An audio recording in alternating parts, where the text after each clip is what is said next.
realmente queda por analizar qué ha pasado, cómo se explica que América Latina en el mundo sea uno de los continentes con la mayor tasa de homicidios. En el momento todavía Honduras, El Salvador, Belice, México y hasta hace poco Colombia tenía entre las mayores tasas de homicidios del mundo. La explicación, ¿cuál puede ser? En los últimos tiempos no hay ninguna duda que el tráfico de droga ha tenido un impacto muy grande. Caso de México, caso de Brasil, ahora de las grandes ciudades de Brasil, caso de Colombia. Ahora, eso no explica porque eso viene de hace mucho tiempo atrás. El problema sería más bien hasta qué punto América Latina no ha tenido el mayor nivel también de, más que de desigualdad económica, socioeconómica, sino la mayor dificultad en configurar naciones y ciudadanías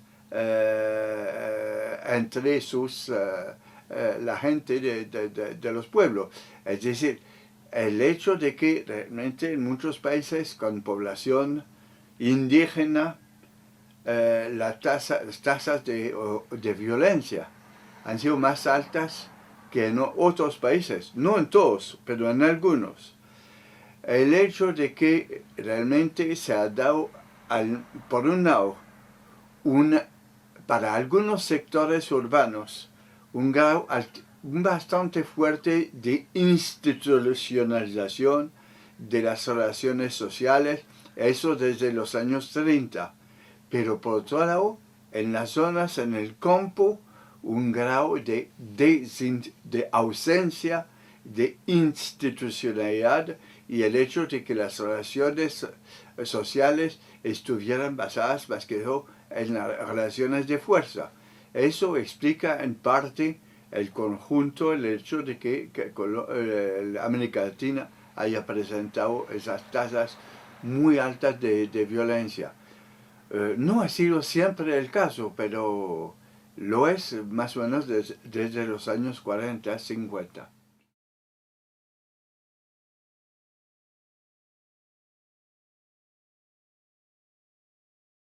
Bueno, se ve hasta qué punto ha sido difícil, porque eh, yo creo que hay que tener por separado dos dimensiones de la violencia. La primera es la dimensión conflicto armado, donde lo ha habido. Conflicto entre regímenes a veces autoritarios y fuerzas armadas, guerrillas, etc.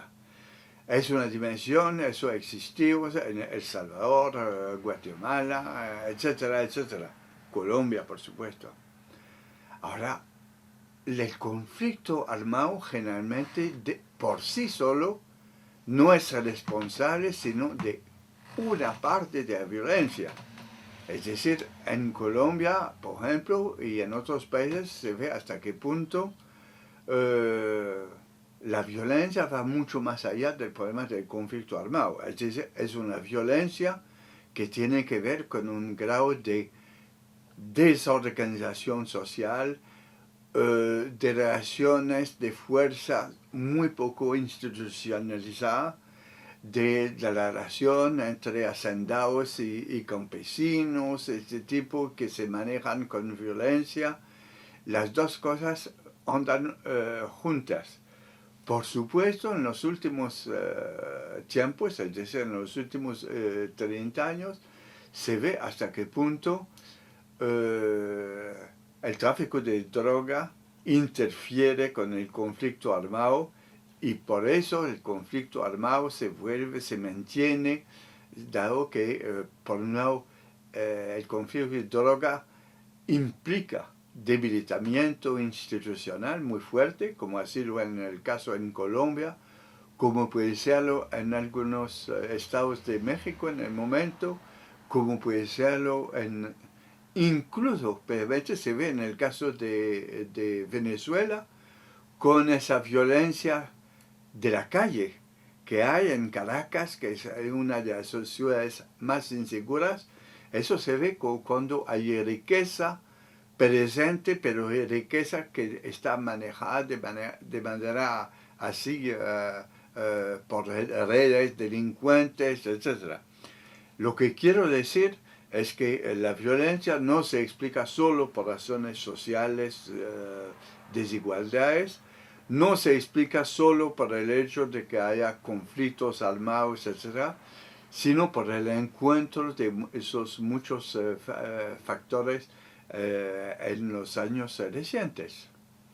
Y por el hecho de la baja institucionalidad de muchos sistemas políticos en América Latina, como es el caso en América Central.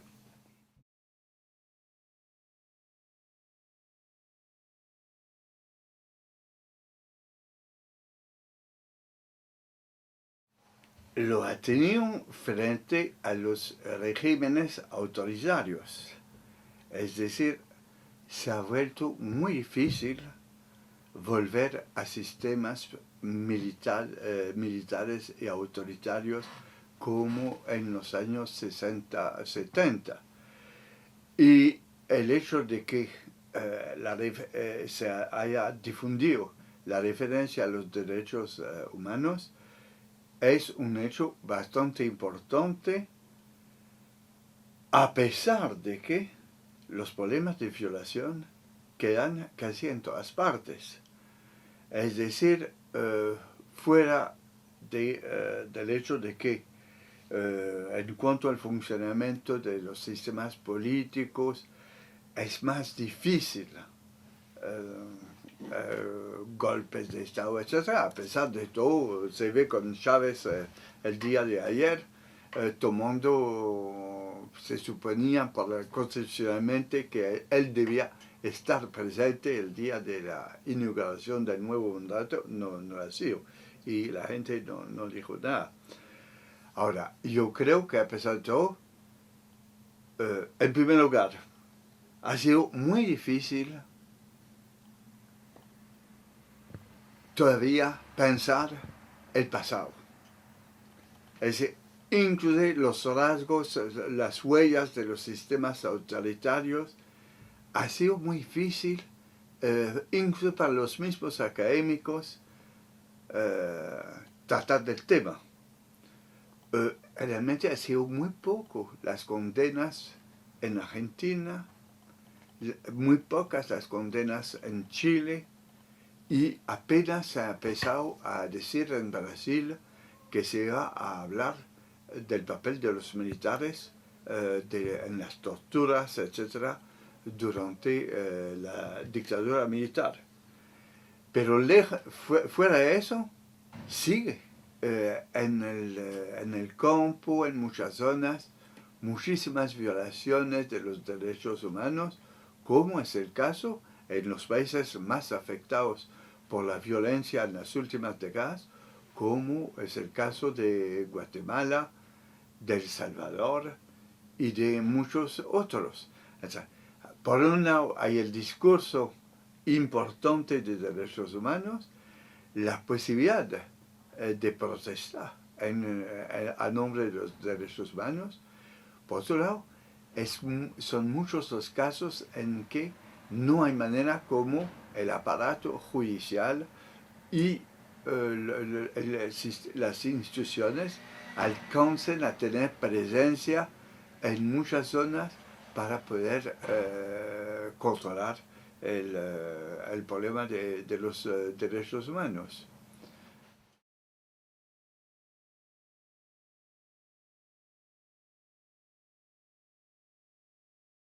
Es cierto que las desigualdades no solo a veces se han vuelto más fuertes, pero más insoportables. Es decir, antes la gente podía aguantar niveles de desigualdad sumamente altos. el campesino que vivía no tenía puntos de referencia. Ahora, además, con la difusión de los medios, con la difusión de la comunicación que hace que cualquier campesino en Colombia tiene su teléfono portátil, su celular, y está al tanto de muchas cosas. Realmente el aguantar la misma desigualdad, el mismo nivel a veces de miseria, la misma dificultad de sobrevivencia, teniendo en cuenta los puntos de comparación, el hecho de que se conozcan los puntos afuera. Eso se ha vuelto mucho más inaguantable, así que cualquier campesino sabe que sus hijos se tienen que educar, y si no se pueden educar, eso no se podrán tampoco subir, ascender después. O sea, yo creo que las desigualdades sociales se han vuelto mucho más insoportables.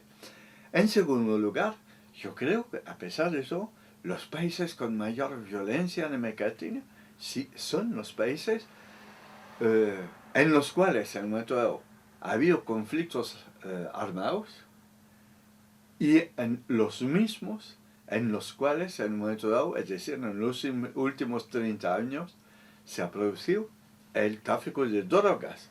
Y si uno mira el mapa del tráfico de drogas desde Perú, Bolivia, que nuevamente las salidas de drogas de estos dos países vuelven a aumentar, pasando por Colombia, Panamá, Costa Rica, Guatemala, realmente, y después otros países de América Central, es impresionante, y México ni hablar, se ve hasta qué punto eso sí significa la presencia de redes delincuenciales que a veces aprovechan el hecho de que haya muchas tensiones sociales, precisamente por las desigualdades o por otras razones, pero que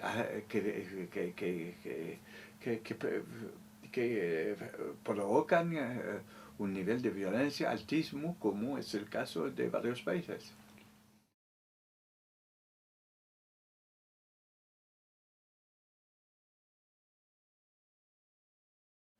Porque en muchos casos la creación, el fortalecimiento de la nación, del poder del Estado Nacional, ha quedado a medio camino. Son países, hay unos países que tienen tradición de Estado. Chile, Brasil, muy fuerte, México hasta cierto punto por la Revolución Mexicana. Hay otros países que no tienen tradiciones de Estado así muy fuerte, y tradición de Estado que tenga esa capacidad de presencia en todo el territorio, como son los casos de Colombia, de la mayoría de los países de América Central, y fuera de eso de otros países andinos. Es decir, que realmente son países que, en lugar de tener desarrollo de un Estado-nación, han tenido más bien desarrollo a través de las redes políticas clientelistas durante muchos años, las cuales en momentos de tensiones sociales se vuelven factores de violencia. Y se ve como todavía muchos de estos países tienen redes políticas tradicionales por medio de sus partidos que sí llegan a veces a las periferias de los países, pero el Estado no tiene presencia. Un país como Colombia tiene todavía la mayor dificultad para que el Estado tenga presencia en muchas periferias, y lo más grave, periferias que ahora tienen un impacto, una importancia económica que se ha vuelto fundamental, porque los recursos de un país como Colombia, los recursos mineros, el oro, el petróleo, el carbón y muchos otros recursos están ubicados en zonas periféricas. ¿Quién llega primero a las zonas periféricas? El Estado no. Llegan primeros, a veces las guerrillas, otras veces o las mismas veces los paramilitares, bandas delincuenciales, etc. En el momento en Colombia se dice que el mayor problema que se dibuja desde ahora es el problema del oro, porque nuevamente Colombia se ha vuelto un país productor de oro con el precio muy alto del oro, un país muy importante. Y se dice que son muchos los grupos, las redes ilegales que ya empiezan a manejar ese recurso al lado de las grandes compañías canadienses, transnacionales, que sí tienen presencia, pero que también utilizan la violencia.